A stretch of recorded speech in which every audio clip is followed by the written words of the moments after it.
صلی علی رسولہ الکریم۔ گانے بجانے والے دکان میں قرآن کریم کا فریم لگانے کے متعلق قرآن و سنت و فقہ کی روشنی میں عرض کروں گا۔ تو ناجائز کاروبار میں برکت کے لیے قرآن مجید کی آیات لگانا بلا شبہ قرآن کریم کی بے حرمتی ہے۔ مسلمان کی حیثیت سے تو ہمارا فرض یہ ہے کہ ایسے گندے اور حیاسوس کاروبار ہی کو چھوڑ دینا چاہیے جو کاروبار ہی ناجائز ہے، سود کا کاروبار ہے یا اس میں خلاف شرع وہ کاروبار ہے، تو اس کاروبار کو ہمیں چھوڑ دینا چاہیے۔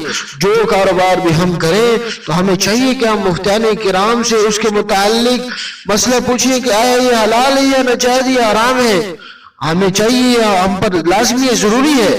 تو جس گلی میں جس محلے میں ایسی دکان ہو جس میں ناجائز کاروبار ہو رہا ہو، سود کا کاروبار ہو، یا گانے بجانے والی دکان میں صرف گانے ہی فروخت کر رہی ہے، تو لوگ اس کو برداشت نہ کریں۔ قرآن کریم کی اس بے حرمتی کو برداشت کرنا تو پورے معاشرے سوسائٹی کے لیے اللہ سبحانہ و تعالیٰ کے قہر کو دعوت دینا ہے۔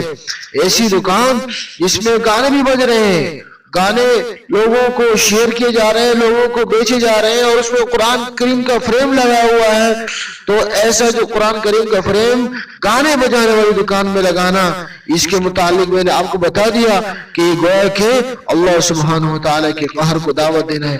اللہ سبحانہ و تعالیٰ ہم سب کو عمل کرنے کی توفیق عطا فرمائے۔ چنانچہ فتاوی عالمگیری جلد نمبر 5 صفحہ نمبر 316 کے اندر اس والا آپ ملاحظہ کر سکتے ہیں۔ دوستوں، نیکی کی بات آگے پہنچانا صدقہ جاریہ ہے، اسی لیے اس ویڈیو کو جتنا ہو سکے شیئر کریں اور نیچے کمنٹ میں اپنی رائے سے ہمیں آگاہ کریں۔ ارے ناظرین، آپ ایسے ہی جا رہے ہیں، ہماری ویڈیو کو لائک اور شیئر تو کر لیجئے، اور ہمارے چینل کو سبسکرائب تو آپ نے کیا ہی نہیں۔ یہ بالکل فری ہے، اسے سبسکرائب کرنے سے آپ کو ہماری ویڈیوز روز نوٹیفیکیشن کے ذریعے مل جایا کریں گی، تو ہمارے چینل کو جلدی سے کر لیجیے سبسکرائب۔ ہم آپ سے ملتے ہیں کل اسی طرح